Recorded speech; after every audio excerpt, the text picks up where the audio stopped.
비 오는 날이면 가리봉동에 가야 한다. 한번 보도록 하죠. 갈래는 연작 소설입니다. 그래서 이 원미동 사람들이라고 하는 작품 안에 있는 다양한 인물들에 대한 이야기 중에 하나고요. 그 다음에 이 비 오는 날에 가리봉동에 가야 되는 이유 자체는 되게 좀 서글프죠. 그렇죠?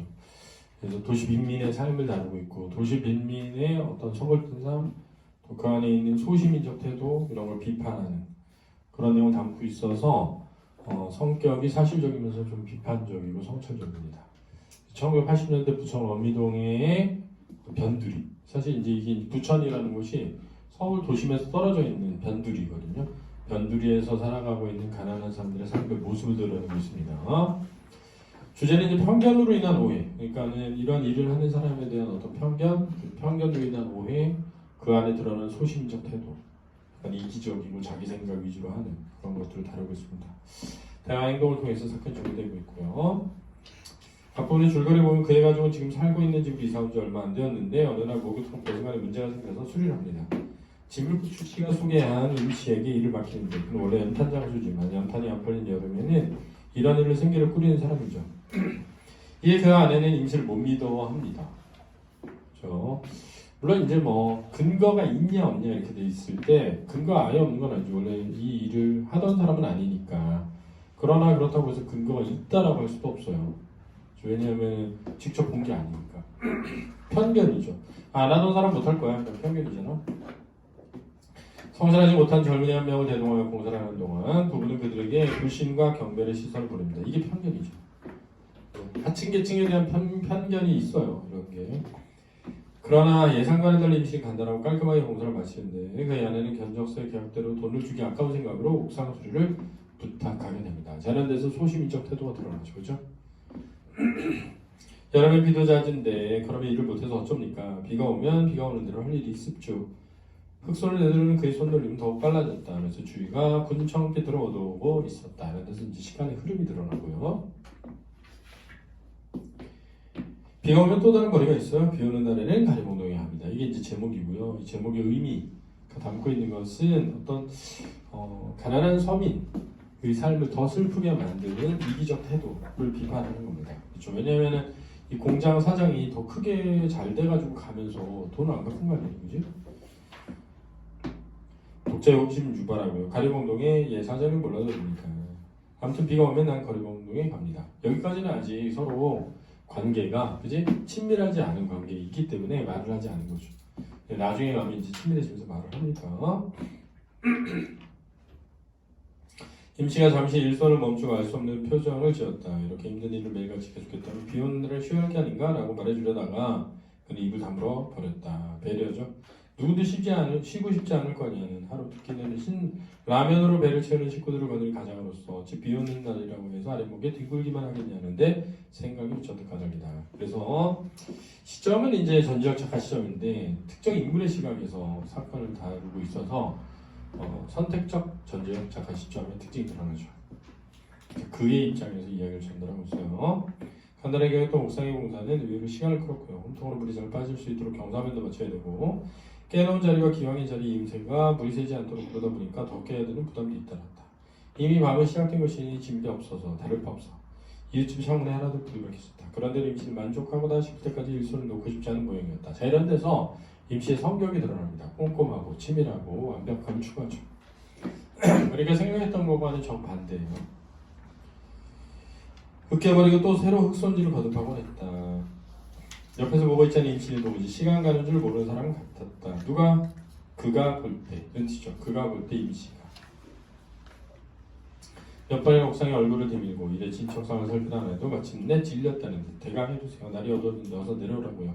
다 내갑니다 사모님. 하던 일이니 깨끗이 손바들에 합쳐 다시 방석에 긁고 완벽을 기하고 임새분 손가락을 몇 번씩 문대고서야 임씨는 허리를 일으켰다. 임씨가 이래 물을 뛰는 동안 그는 숨소리조차 내지 않고 하는 양을 지켜보았다. 저 열 손가락에 박힌 공의의 대가가 기껏 지하실 단칸방의 생활뿐이라면 좀 너무하지 않나? 라는 안타까움도 솟아났다. 연민의 감정이죠. 연민의 감정.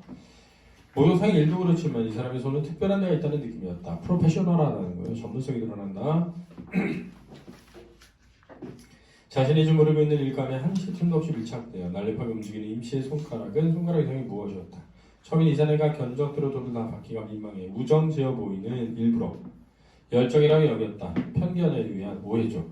옥상일이 중간에 집에 잠시 내려갔을 때도 안 해도 그런 뜻을 보였다. 예상외로 옥상일이 힘든가 보죠. 저 사람도 이제 세상에 공돈 없다는 사실을 깨달았을 거예요. 자, 이 부분은 사실은 이 임시가 공돈을 벌려고 한다는 오해에서 비롯된 거죠. 임시는 공돈을 벌 생각이 없습니다. 그렇죠? 하지만 우정지연은 열정으로 단정한다면 당한 쪽으로 오히려 그들이었다. 그들은 그와 아내죠. 밤 8시까지 일어나도록 자기아프 노릇에 시달린 것도 그도 고생이었고 부러워 만들어 시킨 일부로 심적 부담을 느끼기 시작한 그 아내 역시 안절부절 못했으니까 이 심적 부담은 한편으로는 내가 괜히 욕심내서 너무 많은 걸 맡겼나? 또 한편으로는 일하다가 돈이 더 나오면 어떡하지? 이 두 가지 알았지?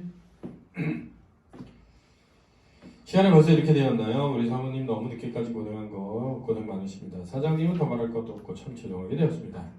안방에서 아이들을 보고 있던 노모가 임시를 노고를 치하해줬다. 치하는 칭찬 플러스 감사예요. 칭찬 플러스 감사. 잘했네, 잘했어, 고마워 이런 거요.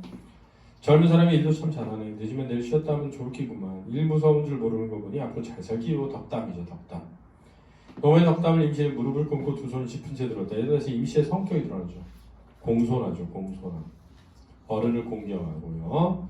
내가 예수 믿는 사람이다. 남자 술 마신 꼴은 이꺼서 못 보지만 사투리 드러나죠. 사투리가 나타나면 향토적입니다. 그렇게 안 하고 마실 수 없겠구만. 나는 그만 들어가 있으니 좀 가서 쉬었다. 노모가 방문을 닫고 들어가자 임시는 그가 부어주는 술잔을 황감히 받쳐 들고 조심스럽게 보고대로 넘겼다. 이거 왜 이러십니까? 편히 드십시다. 나이도 서로 비슷한데 말이요. 이렇게 말은 했지만 그는 임시가 나보다 그 나이가 그보다 훨씬 많으면 왠지 괴롭겠다는 기분을 지울 수가 없었다. 왜? 자기보다 나이 많은 사람을 자기가 막 부려먹는 것이 미안해서지, 그지? 또 한편으로는 일하는 사람도 기분이 좋지 않을 수 있잖아. 자기보다 어린 사람을 시키는 일을 하는 거니까, 그지? 찬바람이 불면 다시 온몸을 검댕칠하니 연탄 배달하고 나서야 하고 여름이 오면 정식 간판을 달고 일하는 실빛집 동료들이 손을 달려야만 넘겨주는 일감에 매달려 하루 벌어 하루 먹고 사는 저 사내의 일용직 노동자죠. 앞날이 창창하다는 게 미안했든지 그것도 모를 일이긴 했다. 이 창창할 거라는 건 어머니의 이야기죠. 덕담. 사장이 금년 몇이죠? 저는 토끼띠 36 아닙니까? 임시가 36 토끼띠라면 그는 35이 용띠였다. 옆에 앉아서 지갑을 열었다 닫았다 하던 아내가 열었다 닫았다 했다는 건 돈을 얼마 줘야 되지? 이런 생각하는 거야. 얼른 이 양반은 하고 나선 것을 가로챘다. 그래요? 나도 토끼띠죠. 서로 동갑이군요. 자, 자기의 나이를 부풀려서 그렇지? 자기가 어리니까 존칭하는 게 싫어서 그런 게 아니라 일을 시키는 미안함을 덜 내려고 하는 거야. 아내가 기가 막히다는 표정으로 왜 거짓말하지 이거죠. 그를 쳐다보았지만 그는 아랑곳하지 않고 동갑기념이라며 술에 그의 술잔에 넘치도록 부었다. 한 살 정도 보태는 것으로 거짓말을 줄일 수 있는 게 다행스러웠다. 토끼띠 남자는 원래 팔자 같은 셈이 아닙니까? 여자 토끼띠는 잘 사는데 이상하게 우리 나이의 토끼띠 남자는 신수 같고 난타라 이 말입니다. 한달 사장님 미혹했다 하시니 복이 많으십니다. 저런 그는 속으로 머쓱했다. 왜? 토끼띠가 아니니까요. 토끼띠가 어쩌고 했다는 게 아무래도 아슬했던지 조마조마 아니면 준비한 술이 바닥나는 게 보였던지 아내가 단호하게 지갑을 열었다. 돈 드려야죠. 그런데 아내는 뒷말을 못 잇고 이 말은 뭐야? 그쵸? 얼마를 더 드려야 또는 얼마를 덜 드려야 이런 거죠. 그래서 현실적이고 속물적입니다. 그는 술잔에 들어 올리며 짐짓 아내를 못 본 척했다. 역시 여자는 할 수 없어. 옥상 일까지 시켜놓고 돈을 다 주기가 아깝다는 뜻이겠지? 소시민적 근성이죠.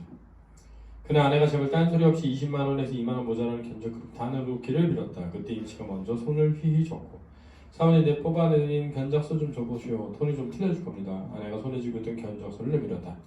인쇄된 정식 견적 용지가 아닌 분홍 미끄럼 마련하는 내비치는 유치한 편지지를 사용하는 그것을 임시가 한창씩이나 들여다보았다. 전문적으로 하고 있는 일이 아니니까요. 임시직이지. 그와 그의 아내는 임시의 입에서 나올 말에 주목하여 잠깐 긴장하였다.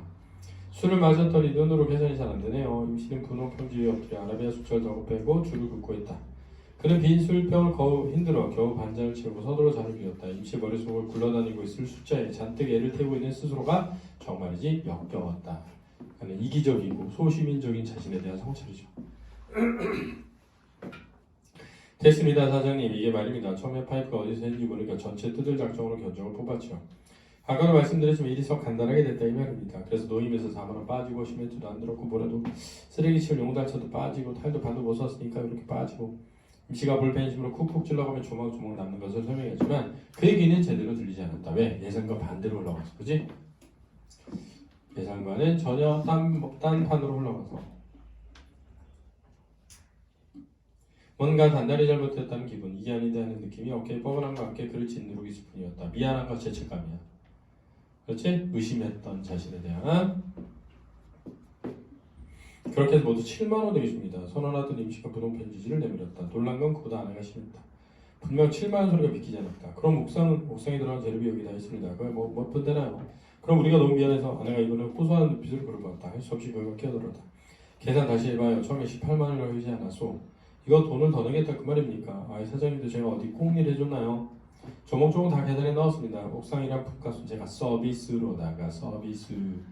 그래서 서비스라는 말이 그죠? 이 기존의 인식에 대해서 뒤집는 말이 되는 거죠. 그죠? 왜냐면은 우리 일반적으로는 서비스는 가진 사람이 갖지 못한 사람에게 베푸는 것이라고 생각을 하는데 여기서는 갖지 못한 자가 오히려 가진 사람들이 향해서 서비스를 베풀고 있잖아요. 그죠?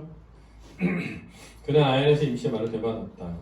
그럼요. 저도 서비스 할 때는 서비스 하죠. 그는 입을 다물었다. 뭐라 대꾸 할 말이 없었다. 토끼들면서 사장님이 왜 잘 사는가 했더니 역시 그렇구만요. 다른 집에서 노임 한 푼이라도 더 깎아보려고 온갖 티집을 잡는데 말입니다. 자 여기서 좀 민망해지죠. 왜냐하면 사실 나와 안 해도 그거 안 해도 조금이라도 뭐 해보고 싶었어? 깎고 싶었는데 말을 못한 거였단 말이야. 제가 이 무식한 노가다가 말씀드리면 앞으로 이 세상 살려면 그렇게 마음 물러서 안 됩니다. 저는요 받을 거 다 받은 거니까 이따 겨울 돌아오면 우리 연탄이나 갈아주세요. 이게 분업이죠. 연탄을 갈아달라는 건 사달라는 거예요. 임신의 아내가 내민 7만 원을 주머니에 쑤셔놓고 자리에 일어났다. 그는 1층의 현관에 내려가 임신을 배웅하기로 했다. 어두워진 계단을 앞서 원이 대원에 내려가며 임신의 연장 가방을 몇 번이나 난간에 부딪혔다. 시원한 밤 공기가 현관 앞을 나선 두 사람 감쌌고 무슨 말로 이 사내를 배웅할 것인지 궁리해 보았다. 자 미안함이 있기 때문이지. 수고했다는 말도 고맙다는 말도 이 사내의 그 서비스에 대하면 너무 초라하지 않을까? 그때 임시가 그 팔목을 켜자고 사장님 기분도 그렇지 않은데 제가 맥주 한 잔을 기억하십시다. 자 여기서 둘 간의 관계가 더 뭐해진 거야? 친해진 거죠. 가까워진 거죠. 네, 여기서도 보면 임시는 그를 향한 마음이 좀 가까워진 거예요. 왜냐면 돈을 더 주려고 했잖아. 그 마음이 고마운 거지. 그지? 임씨는 백의 얼굴을 밝혀놓은 형제 슈퍼 노천 의자를 가리키고 있었다. 맥주는 내가 사지 아니요 제가 삽니다. 조수 누가 사든 가봅시다. 그들은 형제 슈퍼의 김반장에 맥주 3병을 시켰다. 뭐 다음에 두 분이 그렇고만 1차를 하셨다가요. 전라도 부안의 고향인 김반장은 기분이 좋았다면 토박이 말로 사람 어른은 제주였었다. 맥주도 줬으면 임씨 아저씨 우리 외상값부터 갚아줘야지 쓰겠단께. 자 여기서 이제 임씨의 고달픈 삶이 드러나죠. 가난한 삶. 임씨는 두말 없이 외상값 1,300원을 갚아주고 기재 좋게 지포 3마리를 구하라고 이른다. 사장님이요 뭐 다른 안주도 시키십시오. 임씨가 그를 바라봤다. 어따 동갑끼리 사장은 무슨 사장님 오늘 종일 그만두면 혼났어요. 말로 봅시다. 사실은 나이가 어린데. 그가 거품 넘치는 잔을 내밀며 큰 소리 쳤다. 임씨가 잠시 아연한 눈길로 그를 보았다. 좋수다 형씨 한잔 합시다. 자 이 사장님에서 형씨로 호칭이 변화하면서 둘의 관계가 보여져서 더 친밀해졌죠. 그죠? 임씨가 호기를 부르며 소련하게 잔을 부딪혔다. 그렇지 다 같은 토끼 새끼 주제에 무슨 얼어주고 사장이야. 그도 그여서도 임시 못지않아서로 입고 두 사람은 주거니 밖으로 술잔을 비우기 시작했다. 내가 이래봬도 자식 노사를 깨쳤죠. 임씨는 자신의 아들딸이 4명이라는 거. 큰 놈은 국민학교 4학년 때 공부를 소질하고 둘째 딸내는 학교 대표 농구 선수인데 박찬숙 못지않은 제주꾼이라고 자랑했다. 난 여기서 작가가 아무 생각 없이 썼다고 생각해. 왜냐면 큰 놈이 초등학교 4학년이잖아. 초등학교 4학년 동생이면 초등학교 3학년인데 초등학교 3학년이 학교 대표 농구 선수냐? 내가 생각할 땐 이게 개연성이 굉장히 없는 것 같아. 그놈들 곰국 한번 못 모이게 하니 형씨도 이번에 갈봉도에 가면 내 그 녀석 멱살을 휘어잡아야지. 자 이제 사연이 드러나는 거죠. 궁금해했던 내용이. 임씨가 이빨 사이로 침을치 뱉었다. 뭐 맛있는 거나 되는 줄 알고 김반장의 발발이 새끼가 쪼르르 달려왔다. 강아지겠죠. 가리봉동에 가면 곰국이 나와요. 임씨가 따라주는 잔을 받으며 그는 온몸 피가 없는 술기운에 문득 머리를 내둘렀다. 아까부터 비오는 날에 가리봉동에 간다는 임씨의 말이 술기운과 더불어 떠올랐다. 곰국만 나오나 큰놈 자전거도 나오고 우리 농구선수 운동화도 나오지요. 만원 빠방값도 쑥 빠집니다. 저번치 80만원 80만원.